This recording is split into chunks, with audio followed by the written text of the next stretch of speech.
ಅಥ ಶ್ರೀ ಗೋವಿಂದ ಪಂಚಕಂ.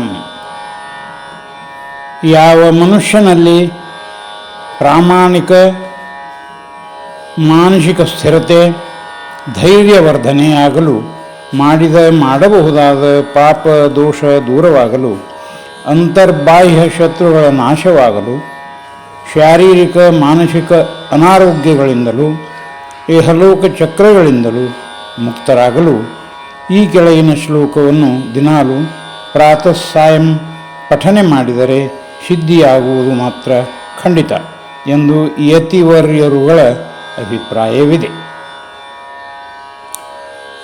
ಧರ್ಮೋ ವಿವರ್ಧತಿ ಯುಧಿಷ್ಠಿರಕೀರ್ತನೇನ ಪಾಪಂ ಪ್ರಣಶ್ಯತಿ ವೃಕೋದರಕೀರ್ತನೇನ ಶತ್ರುರ್ವಿನಶ್ಯತಿ ಧನಂಜಯ ಕೀರ್ತನೇನ ಮಾದ್ರೀಸುತೋ ಕಥಯತಾನ್ನ ಭವಂತು ರೋಗಃ. ಧರ್ಮೋ ವಿವರ್ಧತಿ ಯುಧಿಷ್ಠಿರಕೀರ್ತನೇನ ಪಾಪಂ ಪ್ರಣಶ್ಯತಿ ವೃಕೋದರಕೀರ್ತನೇನ ಶತ್ರುರ್ವಿನಶ್ಯತಿ ಧನಂಜಯ ಕೀರ್ತನೇನ ಮಾದ್ರೀಸುತೋ ಕಥಯತಾನ್ನ ಭವಂತು ರೋಗಃ.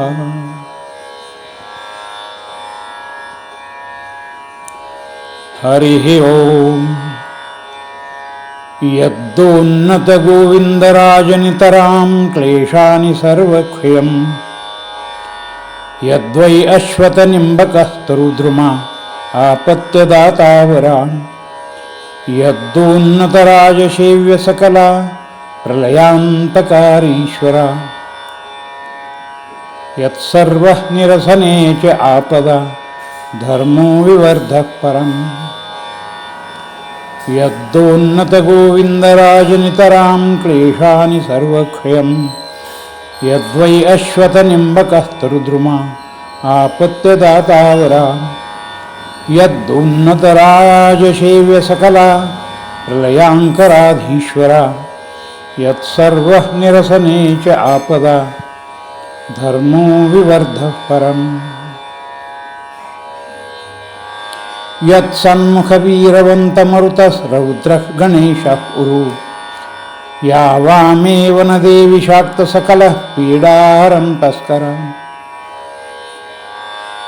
ಯದ್ದಕ್ಷಿಣಚಂದ್ರಲಾಶಿನಿವಲಾ ದುಸ್ವಪ್ನನಾಶೋದ್ಭವ ಯದ್ದಕ್ಷಿಣವಾಹ್ಯಭೀಮರತೀ ಚ ವಿಮಲಂ ಪಾಪಂ ಪ್ರಣಶ್ಯತಿ ಜಪೇತ್. ಯತ್ಸನ್ಮುಖವೀರವಂತಮರುತಃ ರೌದ್ರಃ ಗಣೇಶಃ ಉರು ಯಾವಾಮೇವ ನ ದೇವಿ ಶಾಕ್ತಸಕಲಃ ಪೀಡಾಹರಂ ತಸ್ಕರ ಯದ್ದಕ್ಷಿಣಚಂದ್ರಲಾಶಿನಿವಲಾ ದುಸ್ವಪ್ನನಾಶೋದ್ಭವ ಯದ್ದಕ್ಷಿಣವಾಹ್ಯಭೀಮರತೀ ಚ ವಿಮಲಃ ಪಾಪಂ ಪ್ರಣಶ್ಯತಿ ಜಪೇತ್. ಯದ್ರೌದ್ರಾತ್ಮಕಚಾಪುಬಾಣಸಶರಾ ಶಂಖಶ್ಚ ಚಕ್ರಾಭಯ ಯದ್ವಸ್ತ್ರಾವೃತಪೀತವಸನ ಪೌಂಡ್ರಃ ಫಣೀಂದ್ರಛತ್ರಾಶಯಾನ್ ಯದ್ರಕ್ಷಾಕ್ಷಾತ್ರಪಾಲನ ಸದಾ ಅಗಸ್ತ್ಯ ಆದೇಶತೋ ಯಚ್ಛಾಯಾಸಮಾಹಿತಸ್ತಪ್ರಭು ಶತ್ರುರ್ವಿನಾಶಂ ಕುರು. ಯದ್ರೌದ್ರಾತ್ಮಕಚಾಪುಬಾಣಸಶರಾ ಶಂಖಶ್ಚ ಚಕ್ರಾಭಯ ಯದ್ವಸ್ತ್ರಾವೃತಪೀತವಸನ ಪೌಂಡ್ರಃ ಫಣೀಂದ್ರಛತ್ರಾಶಯ ಯದ್ರಕ್ಷಾಕ್ಷೇತ್ರಪಾಲನ ಸದಾ ಆಗಸ್ತ್ಯ ಆದೇಶತೋ ಯಚ್ಛಾಯಾಸಮಾಹಿತಸ್ತಪ್ರಭೋ ಶತ್ರುರ್ವಿನಾಶಂ ಕುರು.